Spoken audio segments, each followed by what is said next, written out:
أعوذ بالله من الشيطان الرجيم. بسم الله الرحمن الرحيم. يا أيها الذين آمنوا كتب عليكم الصيام كما كتب على الذين من قبلكم لعلكم تتقون. صدق الله العظيم. الحمدللہ رمضان المبارک کا مہینہ اللہ کے فضل و کرم سے ہم پر داخل ہوا. یہ محض اللہ کا فضل ہے، اللہ کا کرم ہے کہ اللہ نے عافیت کے ساتھ ہمیں ماہ مبارک نصیب فرمایا، اور عافیت کے ساتھ اس ماہ مبارک کا جو عظیم عمل روزہ ہے، آج اس کے رکھنے کی اللہ نے اپنے فضل و کرم سے توفیق نصیب فرمائی. یہ محض اللہ کا فضل ہے، محض اللہ کا کرم ہے.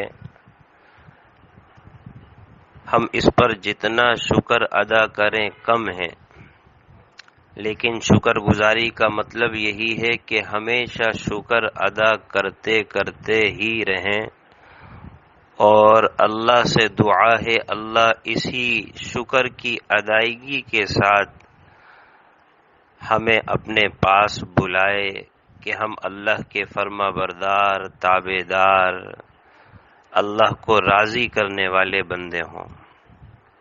تو بہرحال یہ ایک روزہ اللہ نے ہمیں نصیب کیا. اللہ اپنے فضل و کرم سے عافیت کے ساتھ پورا ماہ مبارک کے روزے ہمیں رکھنے کی توفیق نصیب فرمائے.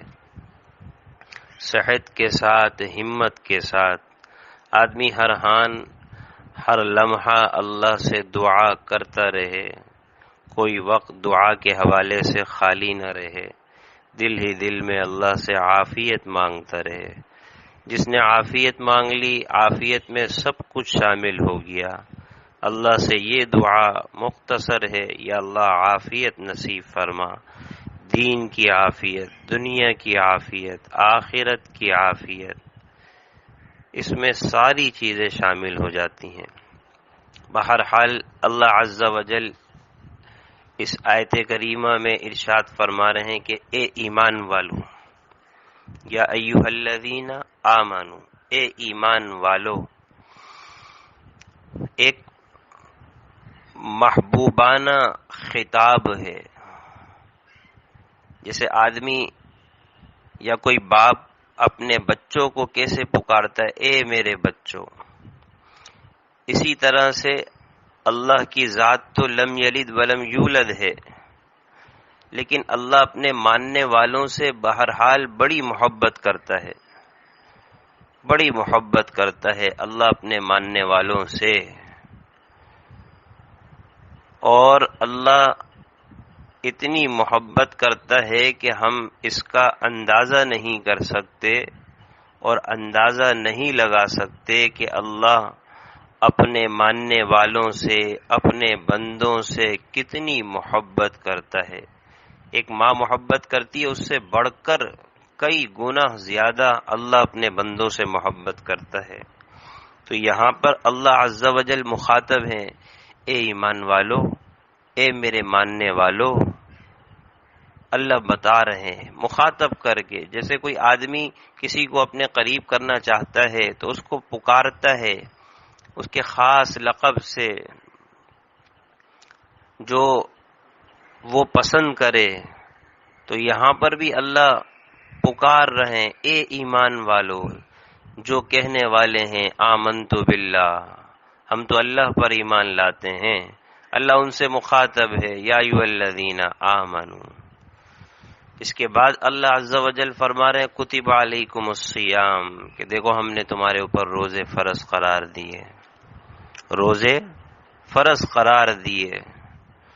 اور کما کتب علی الذین من قبلکم، ایسے ہی جیسے کہ تم سے پہلے لوگوں پر بھی روزے فرض قرار دیے گئے تھے. لعلکم تتقون، تاکہ تم پرہیزگاری پر آ جاؤ، پرہیزگار بن جاؤ۔ تو ایک تو اللہ نے مخاطب کیا، اور اس کے بعد اللہ نے ایک فریضہ ہمارے اوپر اور ہماری طرف اور ہمارے کو فریضے کے حوالے سے متوجہ کیا، کتب علیکم الصیام، دیکھو تمہارے اوپر روزے فرض قرار دیے گئے ہیں، یہ روزہ تمہارے اوپر فرض ہے۔ روزے کا مطلب یہی ہوتا ہے کہ آدمی کھانے سے، پینے سے اور قربت سے اپنے آپ کو روکے رکھے اللہ کی رضا کے لیے، صبح سے شام تک نہ کھاتا ہے، نہ پیتا ہے، نہ قربت اختیار کرتا ہے، روزے کی نیت سے ہوتا ہے۔ اللہ کو یہ ادا کتنی پسند آتی ہوگی، میرے بندے کے سامنے کھانا ہے پھر بھی نہیں کھا رہا، پینا ہے پھر بھی نہیں پی رہا، پانی ہے پھر بھی قریب نہیں جاتا، کوئی دیکھ نہیں رہا، انسانوں میں کوئی دیکھ نہیں رہا، لیکن سمجھتا ہے میرا رب تو مجھے دیکھ رہا ہے۔ تو یہ روزے کی عبادت انتہائی محبوب عبادت ہے، محبوب عبادت۔ تبھی روایت میں آتا ہے نا، نبی اکرم صلی اللہ علیہ وسلم نے ارشاد فرمایا کہ اللہ عز و جل کی طرف سے اس روزہ رکھنے والے کو کیا نصیب ہوگا، یہ انعام وہ انعام، ذکر نہیں کیا، مرکزی چیز کیا ذکر کی، اللہ کہتا ہے کہ روزے دار کا جو بدلہ ہے نا وہ میری ذات ہے، یعنی کہ میں اس عمل کی وجہ سے اپنے بندے سے راضی ہو جاتا ہوں، اپنے بندے سے راضی ہو جاتا ہوں اس عمل کی وجہ سے، ایک عمل کی وجہ سے۔ اور جب اللہ راضی ہونے پر آتا ہے تو پھر آپ صلی اللہ علیہ وسلم نے ارشاد فرمایا نا کہ پھر یہ اللہ اس سے محبت کرتا ہے، یہ اللہ کا محبوب بن جاتا ہے، اللہ کا یہ محبوب بن جاتا ہے۔ اور پھر اللہ عز و جل فرماتے ہیں کہ میں اس کا ہاتھ بن جاتا ہوں جس سے پکڑتا ہے، میں اس کا کان بن جاتا ہوں جس سے سنتا ہے، میں اس کا پاؤں بن جاتا ہوں جس سے یہ چلتا ہے، اور پھر جب یہ مجھ سے کچھ مانگتا ہے تو پھر میں اس کو عطا کرتا ہوں۔ یہ محبت کی مثال ہے، اللہ اس درجے میں اپنے بندے سے محبت کرتا ہے۔ تو میری جزا، اللہ فرما رہے ہیں کہ میری ذات ہی اس کی جزا ہے، یعنی کہ میں ایسے بندے سے سراپا راضی ہو گیا، سراپا میں اس سے محبت کرنے والا ہو گیا، یہ سراپا میرا بندہ ہو گیا۔ اللہ عز و جل یہ بات ارشاد فرما رہے ہیں۔ تو کتب علیکم الصیام، اللہ نے تمہارے اوپر روزے فرض قرار دیے ہیں۔ اور آگے اللہ عز و جل فرما رہے کما کتب علی الذین من قبلکم، اس کو تسلی بھی سمجھا جا سکتا ہے کہ دیکھو تمہارے اوپر بھی فرض قرار دیے گئے، تمہارے سے پہلے لوگوں پر بھی یہ فرض قرار دیے گئے، تم سے پہلے لوگوں پر بھی فرض قرار دیے گئے، لیکن اس امت پر اللہ عز و جل نے کیا کچھ انعامات عطا کیے ہیں۔ پہلے تو ابتدا میں روزہ ایک رات کی تاریکی سے لے کر دوسری رات کی تاریکی تک رکھا جاتا تھا، اور اگر آدمی آئے اور آ کر سو جائے اور اگر اس نے سحری نہیں کی، یعنی کہ سونے کے بعد پھر اٹھ کر سحری نہیں کر سکتا، اٹھ کر سحری نہیں کر سکتا، ابتدا میں یہ عالم تھا، لیکن یہاں پر تو سوئے، آرام کرے اور پھر کہیں جا کر دوبارہ اٹھے اور پھر اللہ کے حضور حاضر ہو، سحری کھائے، برکتیں لوٹے۔ اللہ نے اتنا اس امت پر احسان کیا ہے۔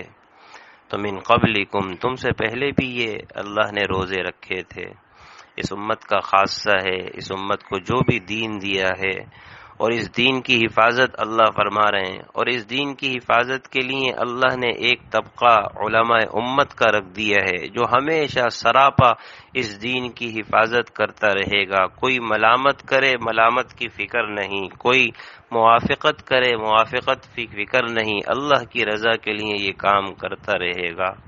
اشارہ اس بات کی طرف ہے کہ پچھلی امت میں بھی یہ روزے تھے، لیکن جب یہ روزے گرمی میں آتے تو ان کو پریشان پیاس کرتی، اور اگر سردی میں آتے تو بھوک ان کو لگتی، بھوک کے حوالے سے پریشان ہوتے، لہذا روزوں میں رد و بدل شروع کر دیا، جیسے اللہ کی کتاب میں اللہ کے کلام میں تحریفات شروع کی، اسی طرح سے احکامات میں بھی 30 روزے، لہذا اب سردی میں گرمی میں روزے نہیں رکھیں گے، تو اب ایسے میں 10 روزے مزید بڑھا دیے۔ غالباً نصارہ کا حال یہ تھا۔ اور پھر اب جب سردی میں رکھنے آئے تو بھوک تنگ کرے، تو اب سردی میں نہیں رکھیں گے، تو لہذا مزید روزے بڑھا دیے، 1 ہفتے کے مزید روزے بڑھا دیے۔ ایک بادشاہ بیمار ہوا اور کہا کہ اگر مجھے صحت مل گئی تو پورے 50 کر دوں گا، یوں روزے میں رد و بدل شروع کر دی۔ لیکن اس امت کا حال یہ ہے کہ الحمدللہ دین محفوظ ہے، انا نحن نزلنا الذکر وانا لہ لحافظون، اللہ اس کی حفاظت فرما رہے ہیں، علماء امت اس کی حفاظت فرما رہے ہیں، ہر حال میں، ہر مواقع پر، ہر پریشانی میں علماء امت سیسا پلائی ہوئی دیوار کی طرح کھڑے ہو کر اس دین کی حفاظت کرتے ہیں۔ یہ علماء امت ہمارے لیے در حقیقت بہت بڑی نعمت ہیں، اللہ ہمیں ان کی قدر نصیب فرمائے، ہماری زبانیں ان کے متعلق اللہ ہرگز غلط استعمال نہ ہونے دے۔ آج جو جس کے جی میں آتا ہے، جس طرح سے چاہتا ہے، علماء کے اوپر زبان کھولنا شروع کر دیتا ہے۔ میرا عزیزو، زمین آسمان کا فرق ہے۔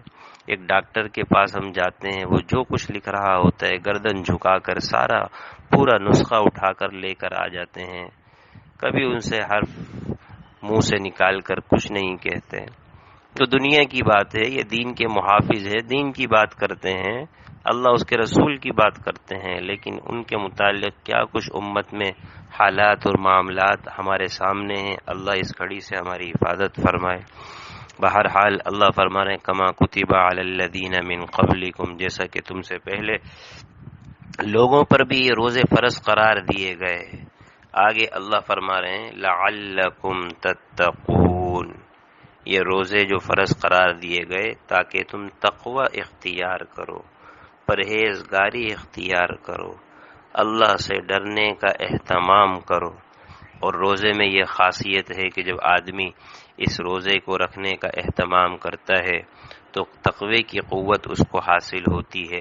تقوی کے قوت کے حصول میں روزے کو بڑا دخل ہے، کیونکہ روزے سے آدمی اپنی خواہشات کو قابو رکھنے والا ہوتا ہے، اس کو قابو رکھنے پر ملکہ انسان کو نصیب ہوتا ہے۔ اسی کا نام تقوی ہے، اسی کا نام پرہیزگاری ہے، اور در حقیقت اسی کا نام اللہ کو راضی کرنا ہے، اسی کا نام اللہ کا قرب ہے، اسی کا نام اللہ کے خاص بندوں میں شامل ہونا ہے۔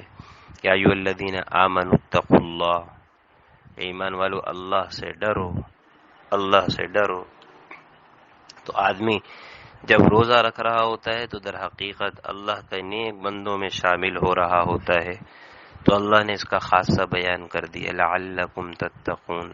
تو میرا عزیزو، اب یہ رمضان کا مہینہ شروع ہو گیا، اب اس روزے کی حفاظت کرنی ہے، اور روزے کا جو مقصد ہے اس کو حاصل کرنا ہے، کہ ایسا نہ ہو کہ روزے کی حالت میں جھوٹ بھی بولا جا رہا ہے، روزے کی حالت میں بد نظری بھی ہو رہی ہے، روزے کی حالت میں غلط چیز کا سننا بھی ہو رہا ہے، روزے کی حالت میں اللہ کی ناراضگیاں بھی ہو رہی ہیں۔ ایسے روزے دار کا روزے رکھنے کا کوئی فائدہ نہیں۔ آپ صلی اللہ علیہ وسلم نے ارشاد فرمایا نا، بہت سے شب بیدار ایسے ہیں ان کو سوائے رات کو شب کو اٹھنے کے سوا کچھ بھی حاصل نہیں ہے، اور بہت سے روزے دار ایسے ہیں سوائے بھوکا رہنے کے ان کو کچھ بھی حاصل نہیں ہے۔ صبح سے شام تک بھوکے ہیں لیکن کچھ بھی حاصل نہیں ہے۔ وجہ کیا ہے؟ جو روزے کا مقصد تھا اس کو حاصل نہیں کیا، روزے کی حالت میں جھوٹ، روزے کی حالت میں غیبت۔ روایت میں آتا ہے آپ صلی اللہ علیہ وسلم نے ارشاد فرمایا کہ روزہ اس جھوٹ اور غیبت کے ذریعے سے بھی متاثر ہو جاتا ہے، جیسے کھانے پینے سے متاثر ہوتا ہے، اسی طرح سے روزہ جھوٹ اور غیبت سے بھی متاثر ہوتا ہے۔ لہذا اگر ہم چاہتے ہیں کہ ہمیں روزے کا مکمل ثواب نصیب ہو روزے کا مقصد ہمیں مکمل حاصل ہو، تو ایسے میں اپنے زبان کی حفاظت کرنی ہے، کان کی حفاظت کرنی ہے، آنکھوں کی حفاظت کرنی ہے، دل کی حفاظت کرنی ہے، غیبت سے اپنے آپ کو بچانا ہے، جھوٹ سے بچانا ہے، تاکہ روزے کا مقصد حاصل ہو جائے، روزے کا مقصد حاصل ہو جائے۔ ورنہ پھر صبح سے شام تک آدمی بھوکا رہے اور کچھ بھی اس کو حاصل نہ ہو، روزے کی برکات، روزے کی روحانیت، روزے کی وجہ سے جو اللہ کا قرب ہے وہ کچھ بھی حاصل نہ ہو، تو ایسا ہی ہے جیسے آدمی صبح سے شام تک بھوکا ہے۔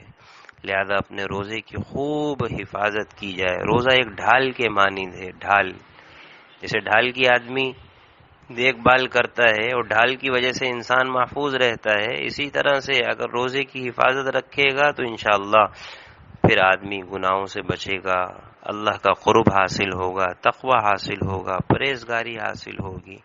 لہذا ہماری ذمہ داری ہے کہ خوب روزے کی حفاظت کریں، اللہ سے ڈرنے کا اہتمام کریں، اور اللہ سے خاص یہ دعا بھی کریں باری تعالی جس طرح سے اس روزے کی برکت سے ماہ مبارک میں ہم آپ کی نافرمانی سے بچے ہوئے ہیں، گناہوں سے بچے ہوئے ہیں، زبان سے جھوٹ نہیں بول رہے، غلط چیز نہیں سن رہے، آنکھوں کی حفاظت کر رہے ہیں، دلوں کی حفاظت کر رہے ہیں، اعضاء و جوارح کی حفاظت کر رہے ہیں۔ یا اللہ اپنے فضل و کرم سے، محض اپنے فضل و کرم سے ہمیں ماہ مبارک کے بعد کی زندگی میں بھی یہی سب کچھ ہمیں فرما برداری، اطاعت گزاری نصیب فرما۔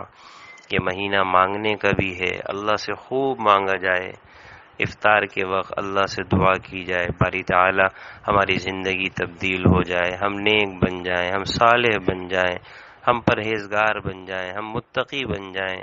میرا عزیزو، زندگی میں آدمی اللہ کو راضی نہ کرے اور یوں ہی دنیا سے رخصت ہو جائے، ایسا آدمی در حقیقت خسارے ہی خسارے میں ہے۔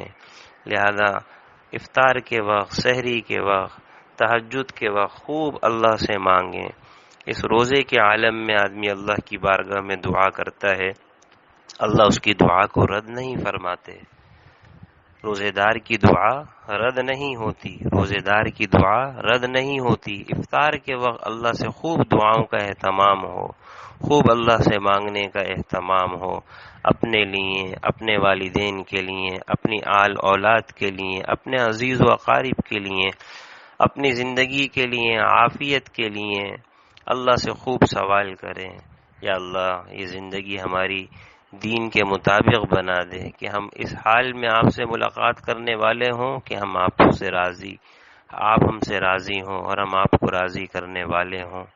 بہرحال خلاصہ یہی ہے کہ اللہ نے یہ روزے ہمیں نصیب فرمائے، روزے کا اللہ ہمیں مقصد نصیب فرمائے۔ روزے کا مقصد تقوی، پرہیزگاری ہے۔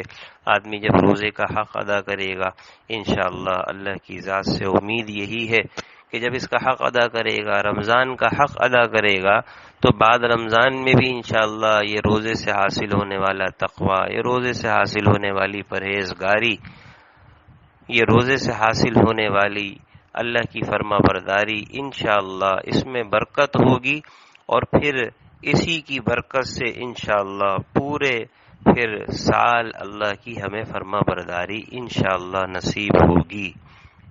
تو لہذا خلاصہ یہی ہے کہ خوب اللہ سے مانگ کر، اپنے آپ کو بچا کر، اپنی حفاظت کر کے، روزے کی حفاظت کر کے، رمضان کا احترام، رمضان کا خیال، رمضان کے حوالے سے خوب استقبال، اپنے آپ کو اللہ کے لیے، اللہ کے آگے جھکانا، اللہ کو راضی کرنا۔ جیسا کہ میں نے گزشتہ کل عرض کیا تھا کہ بھئی نوافل کا خوب اہتمام کیا جائے۔ آدمی جب نوافل کا خوب کثرت سے اہتمام کرتا ہے تو اللہ کا قرب نصیب ہوتا ہے۔ روایت میں آتا ہے نبی اکرم صلی اللہ علیہ وسلم نے ارشاد فرمایا، یہ بندہ نوافل کے ذریعے سے میرا قرب حاصل کرتا رہتا ہے، یہاں تک کہ میں اس سے محبت کرتا ہوں، یہ میرا محبوب بندہ بن جاتا ہے، اور پھر اتنا محبوب بن جاتا ہے کہ اللہ فرماتے ہیں کہ پھر میں اس کا ہاتھ بن جاتا ہوں جس سے پکڑتا ہے، اس کا کان بن جاتا ہوں جس سے سنتا ہے، اس کی آنکھ بن جاتا ہوں جس سے دیکھتا ہے، اس کا پاؤں بن جاتا ہوں جس سے چلتا ہے، اور پھر یہ مجھ سے جو مانگتا ہے میں اس کو عطا کرتا ہوں۔ یعنی کہ پھر بندہ سراپا اللہ کا ہی ہو کر رہ جاتا ہے۔ تو لہذا خوب نوافل کا اہتمام کیا جائے، ذکر و اذکار ہوں، دیگر حقوق کو بھی بجا لائے آدمی، ہرگز اس کا انکار نہیں ہے۔ اللہ سمجھ کی، عمل کی ہمیں خوب توفیق نصیب فرمائے، اور اس ماہ مبارک کی صحیح معنی میں قدر کرنے کی توفیق نصیب فرمائے۔ اس روزے کا صحیح طرح سے اللہ ہمیں حق ادا کرنے کی توفیق نصیب فرمائے۔ اس ماہ مبارک کی برکت سے، روزے کی برکت سے اللہ ہمیں فرما